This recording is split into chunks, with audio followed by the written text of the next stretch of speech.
अस्सलाम वालेकुम क्लास। तो हम लोग पढ़ रहे थे कार्बोहाइड्रेट मेटाबॉलिज्म और इसके अंदर जो हमने सबसे पहले साइकिल पढ़ना है वो है हमारे पास ग्लाइकोलिसिस। ग्लाइकोलिसिस जो है वो एक कॉम्बिनेशन है टू ग्रीक वर्ड्स का, जिसका मतलब है स्वीट ब्रेक डाउन, मतलब कि ग्लूकोज की break down into the pyruvate. इसको हम ईएमपी पाथवे भी बोलते हैं। ग्लाइकोलिसिस जो है एक ऐसा सीक्वेंस ऑफ एक ऐसा एंजाइमेटिक रिएक्शन का सीक्वेंस है जिसमें 10 स्टेप्स हैं और इसके एट द एंड ग्लूकोज जो है वो कन्वर्ट हो जाता है हमारे पास पायरुवेट के मॉलिक्यूल के अंदर, जबकि साथ साथ एटीपी भी कुछ एनर्जी जो है वो एटीपी के फॉर्म में हमारे पास स्टोर होती है, कुछ एनर्जी जो है वो हमारे पास जो है वो यूटिलाइज भी होती है इस पूरे के पूरे 10 हमारे पास स्टेप के रिएक्शन के अंदर। In this oxidative process, one molecule of glucose is partially oxidized to two molecules of pyruvate. तो at the end हमारे पास जो ग्लूकोज जब कन्वर्ट होता है, ग्लूकोज 6 कार्बन कंपाउंड, ठीक है। तो जब उसको फर्दर हम ब्रेक डाउन करी होती है हमारी बॉडी, तो एट द एंड रिजल्ट पे दो मॉलिक्यूल हमारे पास आते हैं पायरुवेट के। This major pathway of glucose metabolism occur in the cytosol of all cell. और ये कहाँ पर पाया जाता है? Cytosol of the cell. Cytosol क्या होता है? सेल के अंदर जितना साइटोप्लाज्म होता है, ठीक है। साइटोप्लाज्म जो होता है वो जो सारी की सारी जगह होती है, जो वो लिक्विड मैट्रिक्स होता है, उसके अंदर अगर हम ऑर्गेनाइल्स को निकाल दें, जो सिर्फ लिक्विड बच गया वो होता है सारा का सारा साइटोसोल। तो वो जो लिक्विड मटेरियल होता है सेल के अंदर, अब कोई ऑर्गेनाली के अंदर नहीं है, ये बाहर ही है, सेल के साइटोप्लाज्म के अंदर है, उस मैट्रिक्स के अंदर है। तो वो उसके अंदर हो रहा होता है ग्लूकोज मेटाबॉलिज्म का ये स्टेप, ग्लाइकोलिसिस। नॉर्मली ऐसे ही हो रही होती है उस लिक्विड के अंदर। This unique pathway occurs aerobically as well as anaerobically and doesn't involve molecular oxygen। और इसको ऑक्सीजन की रिक्वायरमेंट नहीं होती है। इस पूरे के पूरे रिएक्शन में हमें कोई भी ऑक्सीजन नहीं चाहिए होता है। तो ये विद द प्रेजेंस और without the presence of oxygen दोनों तरह ग्लाइकोलिसिस का अमल हो रहा होता है। ऑक्सीजन हमें चाहिए होता है इलेक्ट्रॉन ट्रांसपोर्ट चेन के अंदर। अब इस साइकिल को हमने याद कैसे करना है? अब इसमें कुछ समझाने वाली बात तो है नहीं, चीज़ों ने आपस में एक दूसरे में कन्वर्ट होना है। तो आपको मैं बताती हूँ कि इसको आपने कैसे याद करना है।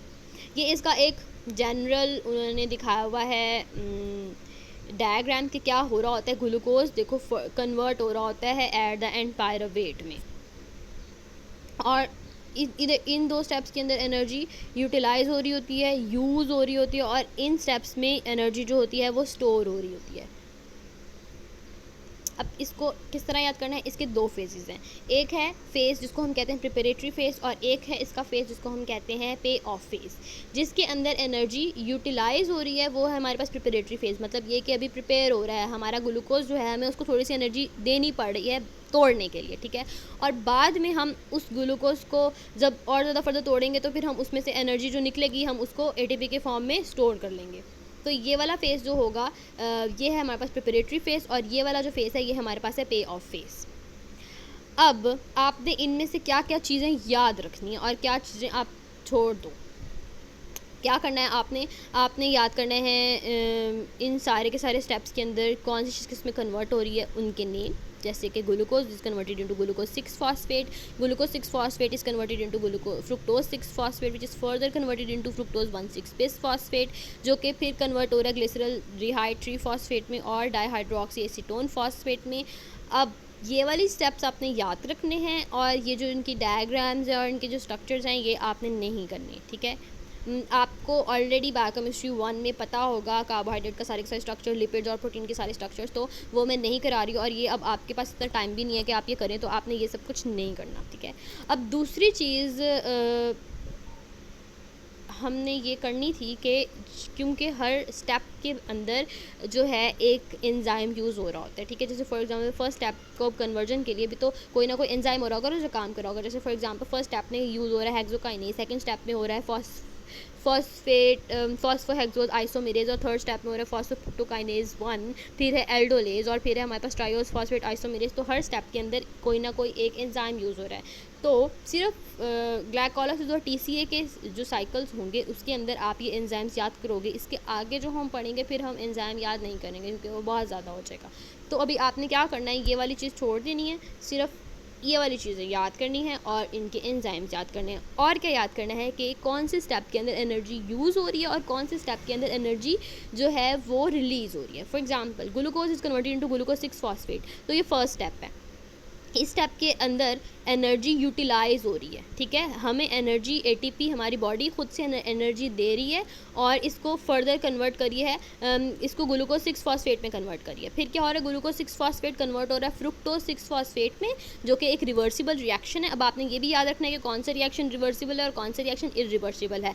इसको याद करने का क्या तरीका है कि आप ये पूरा का पूरा साइकिल जो है इसको 5 दफ़ा नोटबुक्स के ऊपर राइट करो, आपको उतनी देर में ही याद हो जाएगा। और इसके बाद जो दूसरा इसका फेज़ है, इससे आगे जो है वो क्या है, पे ऑफ फेज़। पे ऑफ फेज़ में क्या हो रहा है, फर्दर कन्वर्जन्स हो रही हैं और हमारे पास देखो एटीपी 2 डिफरेंट स्टेप्स के अंदर एटीपी प्रोड्यूस हो रही है। तो आपको ये याद रखना है कि कौन कौन से स्टेप्स में एटीपी प्रोड्यूस हो रही है, स्टेप नंबर 7 और स्टेप नंबर 10, ठीक है। और कौन कौन से स्टेप में एनर्जी यूटिलाइज हो रही थी, स्टेप नंबर 1 में और स्टेप नंबर 3 में। और इनके एंजाइम्स और ये वाले सारे के सारे एंजाइम्स भी आपने याद रखने हैं। ये तो हो गया अब ओवरऑल स्ट्रक्चर, ठीक है। अब यहाँ पर हो क्या रहा है, अब हम वो देखते हैं। ग्लाइकोलिसिस जो है leads to the breakdown of, glycolysis क्या करती होती है, ग्लूकोज के मॉलिक्यूल को 2 मॉलिक्यूल ऑफ पायरावेट में कन्वर्ट करी होती है, ठीक है। मतलब कि ब्रेकडाउन होनी होती है, ग्लूकोज की ब्रेकडाउन होनी होती है इनटू 3 मतलब ग्लूकोज जो है एक 6 कार्बन मॉलिक्यूल है, मतलब कि 6 कार्बन के मॉलिक्यूल्स हैं इसके अंदर। तो दरमियान से हमने उसको तोड़ना है और 3 एक तरफ कर देना है, 3 एक तरफ कर देना है, तो वो नया मॉलिक्यूल बनेंगे, 2 molecule of पायरावेट।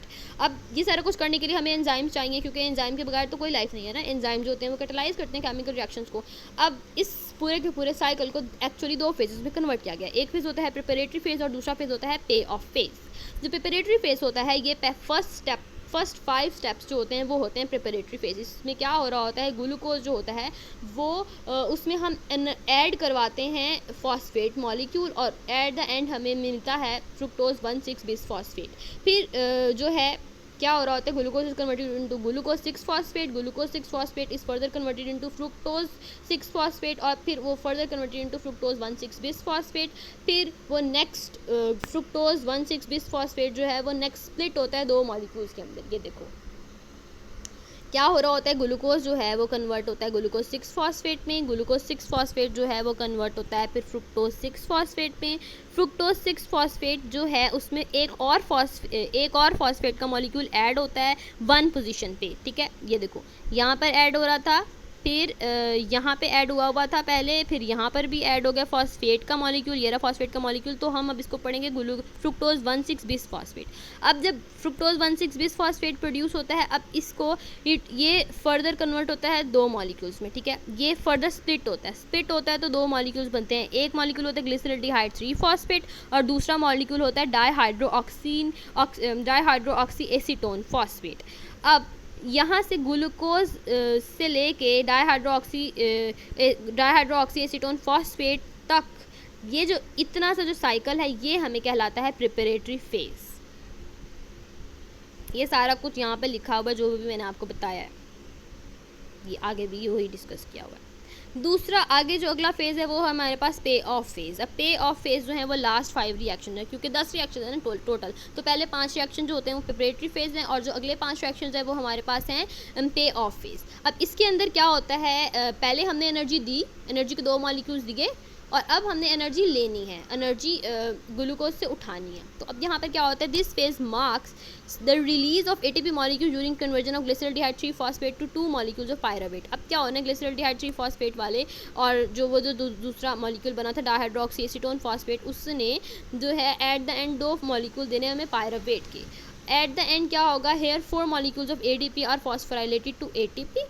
Although 4 molecules of ATP are formed, the net result is only 2 molecules of ATP per molecule of glucose oxidized, since 2 molecules of ATP are utilized in phase 1.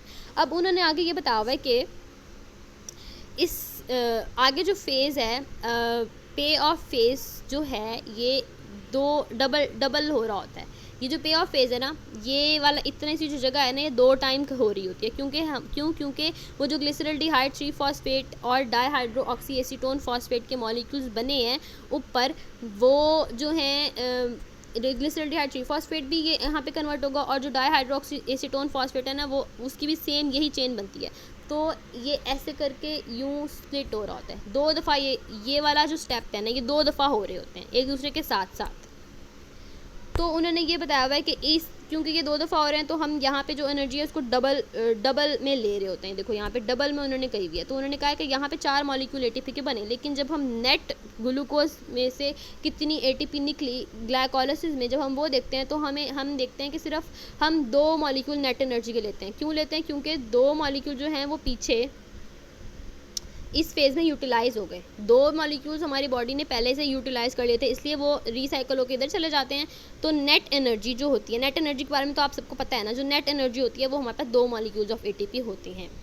अब आगे उन्होंने स्टेप वाइज एक्सप्लेनेशन की हुई है कि क्या हो रहा होता है। स्टेप 1 जो था, जिसमें glucose is converted into glucose 6 phosphate, वहाँ पर था फॉस्फोराइलेशन हो रही थी। मतलब ये कि ग्लूकोज के अंदर एक फॉस्फेट का मॉलिक्यूल ऐड हो रहा था with the help of a molecule in enzyme which is called hexokinase. अगले स्टेप में हो रही थी आइसोमेराइजेशन, मतलब ये कि ग्लूकोज और फ्रुक्टोज एक दूसरे के आइसोमर्स होते हैं। ये आपको पिछले दफ़ा बायोकेमिस्ट्री जिसने भी पढ़ाया होगा उससे बताया होगा कि ये आपस में आइसोमर्स होते हैं, ठीक है। तो थोड़ा थोड़ा इनके स्ट्रक्चर में डिफरेंस होता है। तो यहाँ पर क्या हो रहा होता है कि यहाँ पर इस वाले स्टेप में आइसोमेराइजेशन हो रही होती है, glucose is converted into fructose 6 phosphate. तो वो ग्लूकोज फ्रुक्टोज में कन्वर्ट हो रहा होता है with the help of N enzyme जो हमारे पास है फॉस्फोग्लूको आइसोमेरेज। आगे उन्होंने बताया हुआ है कि फ्रुक्टोज 6 फॉस्फेट जो है वो फर्दर कन्वर्ट होता है हमारे पास फ्रुक्टोज 1,6 बिस फॉस्फेट में, और यहाँ पे एटीपी का एक मॉलिक्यूल यूटिलाइज होता है। मतलब ये कि हमने फ्रुक्टोज 6 फॉस्फेट के अंदर एक और एटीपी का मॉलिक्यूल ऐड कर रहे होते हैं पोजीशन 1 के ऊपर with the help of N enzyme जो है हमारे पास फॉस्फोफ्रुक्टोकाइनेज। 4th स्टेप जो है वो ब्रेकडाउन है। ब्रेकडाउन में क्या होता है, ये फ्रुक्टोज 1,6 बिस फॉस्फेट का molecule with the help of an aldolase enzyme जो है इनको ब्रेक डाउन करता है। ये मॉलिक्यूल 2 में कन्वर्ट होता है। एक हमारे पास है ग्लिसरॉल्डिहाइड 3 फॉस्फेट और दूसरा है डाईहाइड्रोक्सी एसीटोन फॉस्फेट। और यहाँ से भी सेम आगे वाले जो स्टेप्स हैं वो यहाँ पे भी सेम चल रहेंगे और यहाँ पे भी सेम चलेंगे। और ये दोनों जो हमारे पास ये वाला मॉलिक्यूल और ये मॉलिक्यूल ग्लिसरॉल्डिहाइड 3 फॉस्फेट और डाईहाइड्रोक्सी एसीटोन फॉस्फेट ये आपस में भी इंटर कन्वर्टेबल होते हैं। और ये कौन कन्वर्ट कर रहा होता है? Triose phosphate isomerase. आगे फिर से आइसोमेराइजेशन हो रही होती है, ठीक है। यही ट्रायोज फॉस्फेट वाला स्टेप उन्होंने बताया हुआ है कि ये जो है वो आइसोमेराइजेशन इनकी भी आपस में हो रही होती है। फिर क्या होता है, हमारे पास 2 molecule glyceraldehyde 3 phosphate are oxidize. Glyceraldehyde 3 phosphate dehydrogenase is an enzyme जो कि कन्वर्ट कर रहा होता है हमारे पास इस वाले मॉलिक्यूल को कन्वर्ट कर रहा होता है आगे ग्लिसरॉल्डिहाइड 3 फॉस्फेट को 1,3 बिस फॉस्फोग्लिसरेट में। फिर उसके बाद क्या होता है, 1,3 बिस फॉस्फोग्लिसरेट फर्दर कन्वर्ट होता है 3 फॉस्फोग्लिसरेट के अंदर, और यहाँ पर हमारे पास एटीपी प्रोड्यूस होती है। मतलब कि अब हमने उस मॉलिक्यूल में से 1 और 3 पोजीशन पे फॉस्फेट था, उसने 1 पोजीशन से फॉस्फेट उतार लिया, एटीपी बना ली, तो 2 मॉलिक्यूल ऑफ एटीपी यहाँ पे प्रोड्यूस होते हैं। उसके बाद 8 स्टेप के अंदर क्या होता है, 3 फॉस्फोग्लिसरेट कन्वर्ट होता है 2 फॉस्फोग्लिसरेट में। फर्दर जो है वो उसके अंदर जो फॉस्फेट है वो शिफ्ट करता है अपनी पोजीशन, ठीक है। 3 वाली जगह से वो 2 वाली जगह के ऊपर जाके अटैच हो जाता है। उसके बाद क्या होता है, हमारे पास 2 फॉस्फोग्लिसरेट जो है वो उसकी डिहाइड्रेशन होती है और वो कन्वर्ट होता है फॉस्फोइनोल पायरुवेट में with the help of N enzyme जो है हमारे पास इनोलेज। वाटर का मॉलिक्यूल इसमें से रिमूव हो जाता है। उसके बाद आखिरी स्टेप में क्या होता है, फॉस्फेट लास्ट स्टेप के अंदर irreversible transfer of high energy phosphoryl group from phosphoenol pyruvate to ADP. अब यहाँ पर इस लास्ट स्टेप में क्या होता है कि एक final molecule of ATP produce होता है, फॉस्फेट का मॉलिक्यूल निकलता है, ये फॉस्फोइनोल पायरुवेट में से फॉस्फेट का मॉलिक्यूल निकल जाता है with the help of pyruvate kinase, और एट द एंड हमारे पास पायरुवेट का मॉलिक्यूल प्रोड्यूस हो जाता है। और जो नेट एनर्जी हमारे पास बनती है, नेट गेन जो है वो 2 एनर्जी के मॉलिक्यूल्स होते हैं। कैसे कि एक तो फर्स्ट स्टेप के अंदर हमने एक एनर्जी का मॉलिक्यूल यूज़ कर लिया, एक 3rd स्टेप में यूज़ कर लिया, 7th स्टेप के अंदर 2 दफ़ा हुआ, 7th स्टेप यूँ करके 2 दफ़ा हो रहा था तो डबलिंग थी, तो 2 यहाँ पे एटीपी के मॉलिक्यूल्स बने, 2 यहाँ पे बने, लेकिन 2 हमने यूटिलाइज़ कर लिए थे, इसलिए 4 में से 2 निकल गए, तो एट द एंड क्या बन गए, 2 एटीपी के मॉलिक्यूल्स। ये सब कुछ आप लोगों ने ऑलरेडी पढ़ा हुआ होगा एफएससी में।